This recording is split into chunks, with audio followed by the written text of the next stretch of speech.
a big win for you tonight, a very emotional win for you. I'm always emotional, you guys know. I was gonna say, what did you think about your performance overall this season?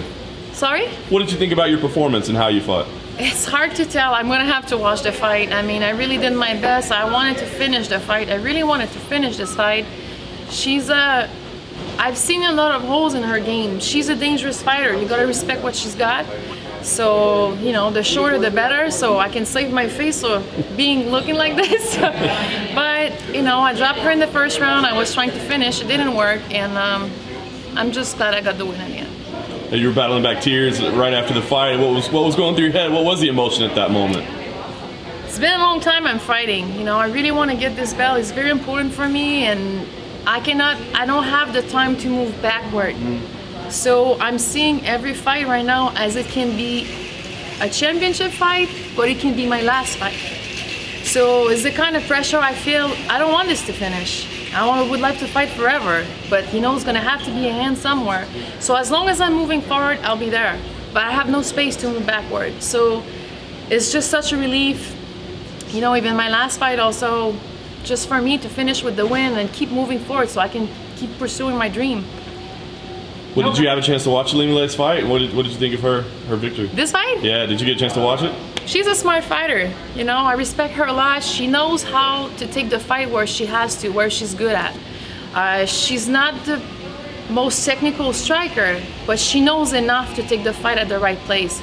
We're gonna have to train hard for this fight. We're gonna prepare for this fight. I already, you know, I had her in mind for a while, so we have a plan for this, and now she's gonna be my main focus. The last thing for me, what did you think? Because sometimes champions say, well, we'll see, we'll talk, well, whatever. She said, no, yeah, you're right, you're next. I want that fight. What did you think of her saying that?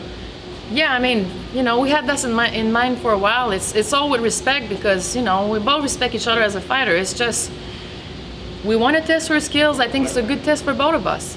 Valerie, when you left the UFC, there was obviously, you know, a tough skid. Now you've put 2 wins together in a row. For yourself, just what's it like to be able to show the fans, like, you know, Valerie Letourneau still has a lot of fight in her. What has that meant to you, especially with the win like tonight? I still have so much. I mean, and we keep learning. This is what's incredible about this sport. Like, I feel like I'm improving all the time, even in training. I'm always amazed, like looking training camp after training camp, there's still, you can always improve. So I wish I was 10 years younger and I could keep improving for another 10 years. No, that's it. How confident were you as soon as that last bell rang that you won the fight?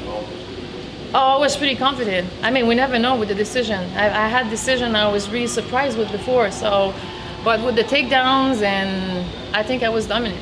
Did Christina have anything surprising that you found in the fight? No, nothing surprising. She got me what I was expecting her to. Maybe she was gonna get me. You know, she has sick elbows, and I've been really listening to my coaches. I changed my game plan, the game plan that I had in mind for the old camp a little bit this week, because we keep watching tapes. I start seeing little things and changing my mind. So, but you know, the great thing is I've been training for so long that I can change plan, and I've been training in so many different ways that I could do it. Valerie, Elima was out just before you, as you know, and she has great respect for you. And I think all 4 of you, we talked about how much respect there was between the 4 women who kind of dominated the card this week, if you like. She says she's really got to up her game against you. What kind of poses does she present for you, though? Because you fought a kind of a, you know, you're very experienced, you're called the veteran. Women don't like to be called veteran, men don't like to be called veteran, but you fought a young, hungry fighter tonight. In a way, has that sharpened you for Elima? Because she's exactly the same, a young, hungry fighter in a way. In a very different way. She has very different skills. It's a new challenge for me. And this is what's amazing about this sport, is like every fight is different. You grab your team and you're like, okay, the puzzle for this fight is gonna be like this. And then even when they call me for Christina, this is not the plan we're gonna do. We switch all the training, and I love to strike, so I'm like, I really love this camp. But for Elima, it's gonna be, I'm gonna use different people. It's a new plan, it's like you turn the page and you start something new. It's always motivating. One more from me. Elima is starting #Bellator Hawaii because she'd like to defend against you in Hawaii. And well, but wait, Hector, wait for this. No, wait for this. DAZN, who they've just signed a deal with, who they have 7 exclusive fights a year from September the 29th, as we discussed on Wednesday. One of their territories is Canada, so the title defense could go to Canada. So maybe if you're not going to trash talk each other, maybe you could just start a battle of #Bellator Canada instead for the title. Hey, I cannot blame her to want to fight in her country, and she's a champ. I would fight her wherever I have to, but my goal is to grab this belt and fight in Canada. So you want to go one thing at a Canada. time, okay? When I hold this belt, I should be fighting in my own country. This is the plan. But you know, I'm happy I'm getting the shot. I'll respect. I'm gonna go fight her in her country. I have no problem with this. Nor does Hector, clearly. nor does Hector have any problem with it. You could argue it makes more sense to do it in Canada, right? Because you have Rory McDonald, Julia Budd, both Canadian champions as well. That would be crazy. Yeah, all Canadian champion. Yeah, that would be great. I mean, there's so many fans over there. You know, or GSP, of course, in Montreal. There's so many MMA fans. That would be great. If you'd lost tonight, and everyone hates the R word, if you'd lost tonight, could you have thought about retiring? I gotta be honest with you, yes. And this is why I get so emotional. I don't want to stop, but I don't have the space. I don't want to be fighting just to fight. It's too much. My daughter is 15. Since she was born, I've been fighting. I'm missing so many important things. I'm really reaching for this belt, but fight just to fight, I would be done. So for me to move backward, there's a lot of angry girls that they want to fight, they want to get this belt. I cannot afford to move backward. So it's not because I think I'm done, I'm finished, I cannot do this anymore. It's just because it wouldn't make sense to me anymore. So it did flicker through your mind? Of course, and you know, this is always this. I want to give my best on every fight, and I'm always going to give my 100% because I know that every fight can be my last fight, but every fight can take me to the belt too. So it's heavy, but it's motivating, you know. Your opponent tonight is quite an anomaly. I told her at media day, I said, this is not supposed to happen. A girl is 2-0 is not supposed to get in there with somebody who experienced a little bit. Why do you think it's not supposed to happen? She just beat the top ranked fighter. Sure. Yeah. But you know, generally speaking, that doesn't happen. People that only have 2 fights. It happens in MMA. It happens. Right. You know, the girl has experience, amateur experience in different, you know, boxing, kickboxing. Sometimes she can have more fight than the girl who's 6-0 because at the end she maybe have 20 fights. So for her age, she's very well experienced and she's proved her skill against a boxer who had how many fights? 20, 22 pro boxing fight? She beat her. She beat the top ranked girl. Champion. So good for her. Maybe she was gonna be used to build this girl and the opposite happened. And then she deserved to be, and seriously, if she was winning tonight, she totally deserved, even if she would be 3-0, to get a title shot. She would deserve it. That's what I think. Talk me through her toughness when she was in there, because I mean, she really did look like somebody who has a lot of experience. She's a natural born killer. This girl, okay, she reminds me a lot of me. I gotta say this, I was watching her, she doesn't speak too much. Something is going on when she fights, like, and I could tell in her eyes, like, when I was fighting her, like, something is coming outside of her and she's in her zone.